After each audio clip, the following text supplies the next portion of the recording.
ये कार्यक्रम सत्य घटनाओं से प्रेरित है।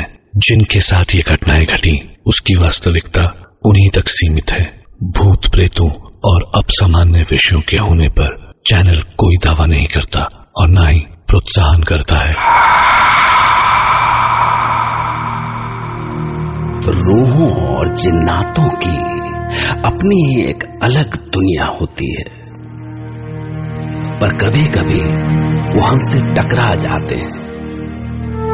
तब जब हम जाने या अनजाने उनकी इस अलहदा सी जिंदगी में दखल दे देते हैं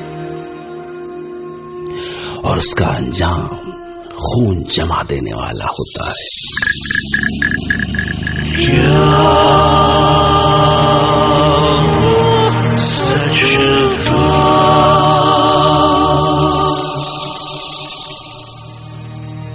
मैं डॉक्टर नागर आज आपके सामने कुछ ऐसी ही कहानी लेकर आया हूं। यह कहानी मेरे एक खास दोस्त फरमान की आंखों के सामने घटी। तो चलिए उन्हीं से सुनते हैं उनकी ये आप बीती।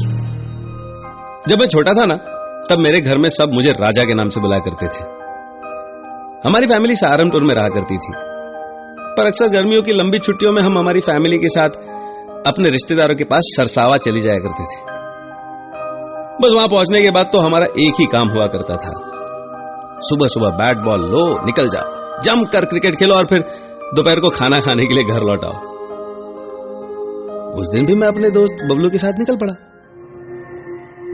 मैदान के रास्ते में काफी लंबा यूकेलिप्टस जंगल का एक बहुत बड़ा स्ट्रेच पड़ा करता था। इन्हीं घने पेड़ों के बीच में एक जगह पे गांव वालों का कब्रिस्तान हुआ करता था।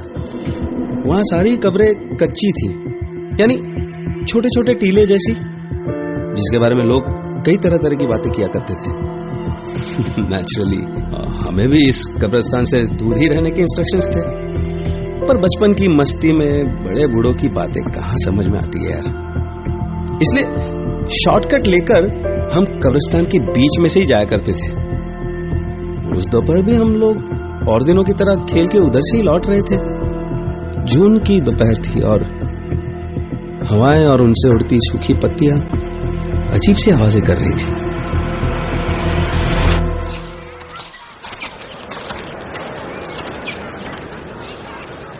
ओए राजा तो ऐसे ही है, बैट पकड़े तो 0 पे आउट हो जा और बॉल पकड़े तो फुल टॉस फेंके, सीधे छक्का।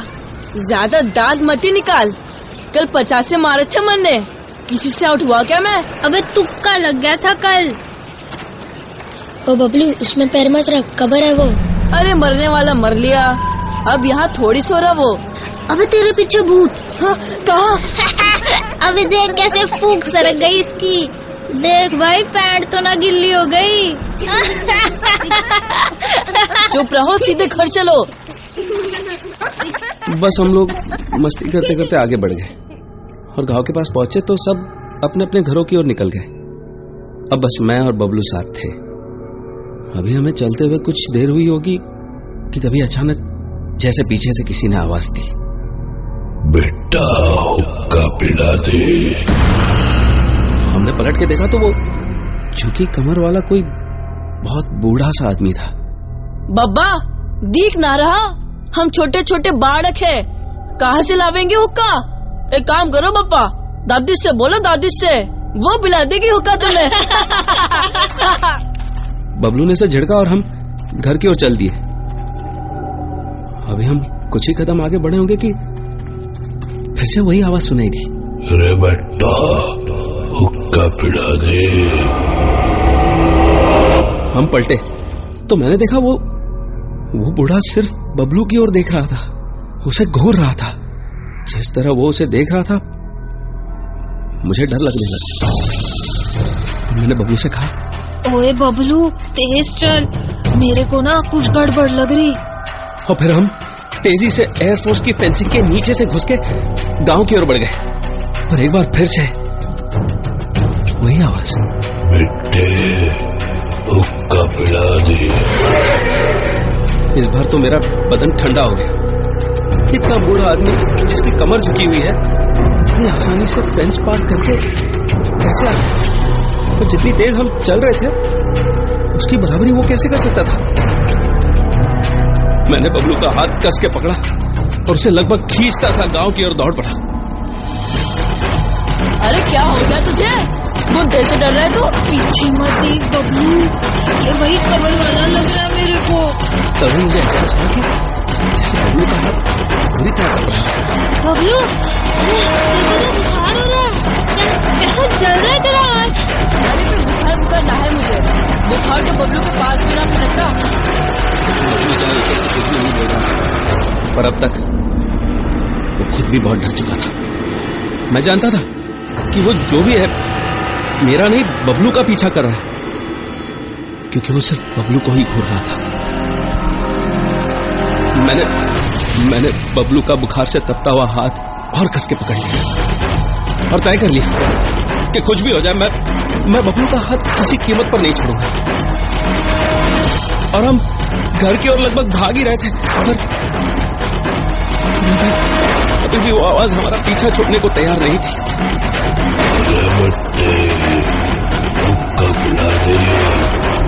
इसके बाद पता नहीं किसी तरह हम अपने घर तक पहुंचे। मैं पागलों की तरह दरवाजा पीट रहा था। मम्मी, चाची, दरवाजा खोलो, मम्मी। राजा, क्या हुआ तने? तू ऐसा पागल सा क्यों चिल्ला रहा है? वो बुढ़ा पीछा ना छोड़ रहा हमारा। बुढ़ा? कौन बुढ़ा है? कहाँ? मारे को तो ना दिख रहा। अरे वो देखो चाची, खड़ा तो है सही। और इस बार बबलू ने जैसे ही बुड्ढे को देखा वो धड़ाम से गिर गया।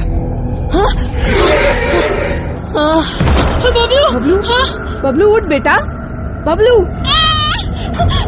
उसी ने किया है, उसी ने पीछे पड़ा हमारा। बेटा साफ साफ बोल, कौन पड़ा है? किसने किया? माँ देखना, माँ वो ना खड़ा है। और इस बार जब मैंने पीछे घूमकर देखा तो वो बुड्ढा जैसे 15-20 दिन की सड़ी हुई लाश था। अजीब सी गंध का झोंका आया मेरी नाक में। लगा जैसे मुझे उल्टी हो जाएगी। खून जम गया मेरा। तब तक बबलू की माँ के साथ आस पड़ोस वाले भी आ गए वहां। बबलू की माँ तो बबलू को ऐसे पड़ा देखकर बदहवास रोने लगी। क्या हो गया मेरे बच्चे को? उठ बबलू, बबलू उठ, इधर देख बबलू, कोई से उठाओ, मेरे बच्चे को देखो क्या हो गया।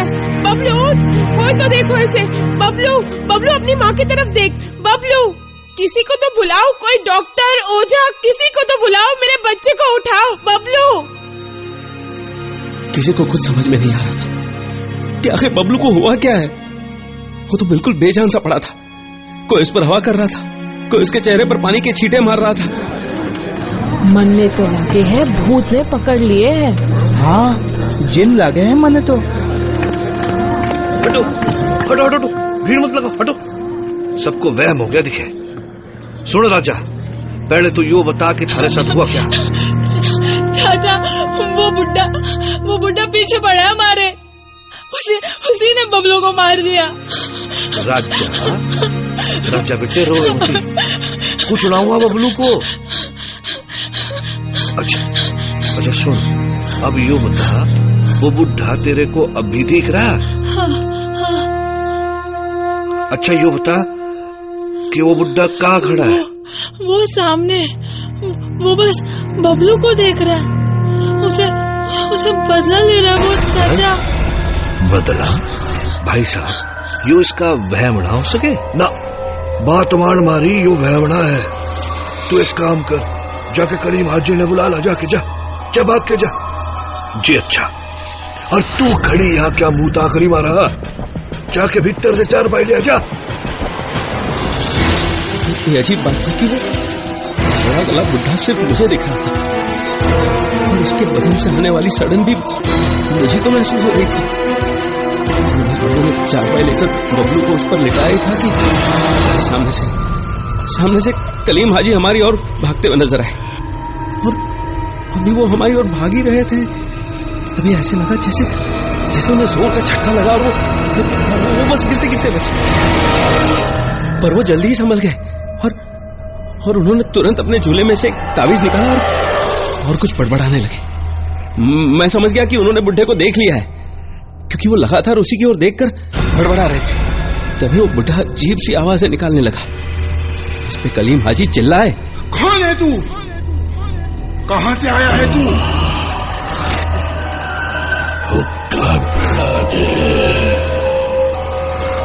मेरी बात का जवाब नहीं देता, यही गाड़ दूंगा तुझे। बोल, कहां से आया है तू?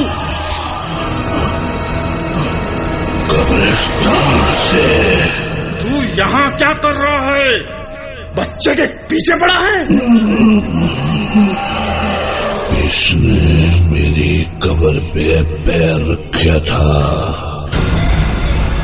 हक जताया था इसने जमीन पे।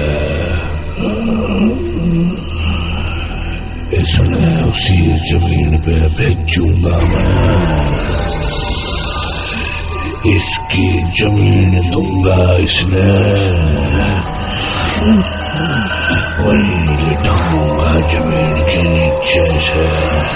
इस बुढ़े का इतना कहना था कि तभी बबलू का चारपाई पे पड़ा हुआ बदन बुरी तरह कांपने लगा।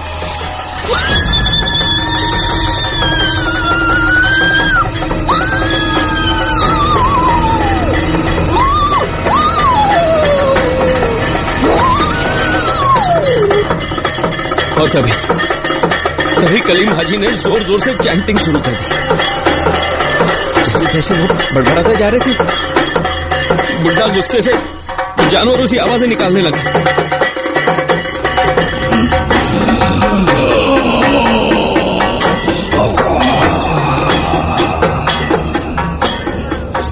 नादान है वो, बच्चा है अभी, भूल हो गई उससे। तुझे इतनी सी बात समझ नहीं आती? तो भी जाएगा इसके साथ। तू मुझे मारेगा? मुझे मार सके तो मार, पर बच्चे का पीछा छोड़ दे, छोड़।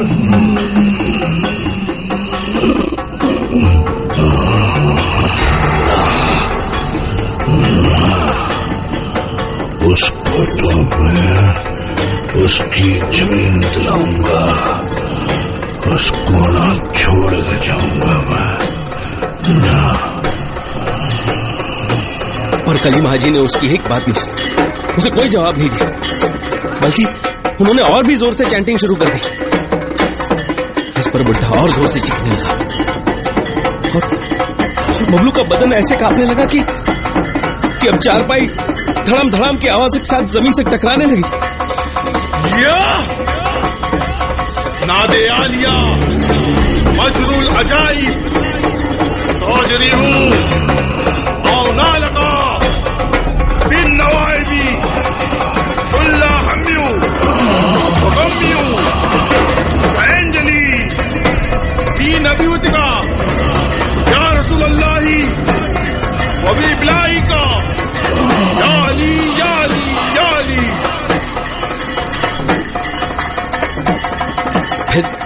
फिर कलीम हाजी वैसे ही बड़बड़ाते हुए उसकी ओर बढ़े और उन्होंने उसकी ओर फूंका।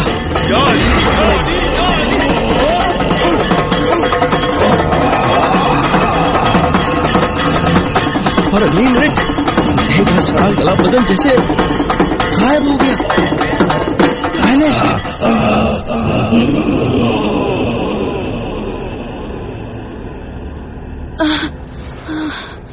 और तभी बबलू का कांपना भी बंद हो गया और वो दर्द से कराने लगा। मम्मी, माँ। ओ हाजी तुझा चला गया कि था कौन वो? चला गया वो, पर आज के बाद कोई मत जाना वहां। बहुत बुरी रूह है वो, जिन्नात की ताकत है उसमें, वो कुछ भी कर सकता है, कुछ भी कर सकता है। कोई मत जाना वहां, बिल्कुल मत जाना। तब तो सब कुछ नॉर्मल हो गया, पर उसके बाद मैं कई दिनों तक बुखार में पड़ा रहा। शायद डर गया था मैं, और उसी डर ने इस वाक्य को हमेशा के लिए मेरे दिमाग में छाप दिया। बबलू से अनजाने ही सही, पर वो भारी भूल हो गई थी जिसने उसकी जिंदगी को खतरे में डाल दिया था। बाय द वे, आपके पास वक्त है एक दिन का। जब तक मैं एक नई कहानी लेकर लौटूंगा, तब तक आप सोचिए इस रहस्य को कि बबलू के साथ दरअसल जो हुआ, क्या वो सच था?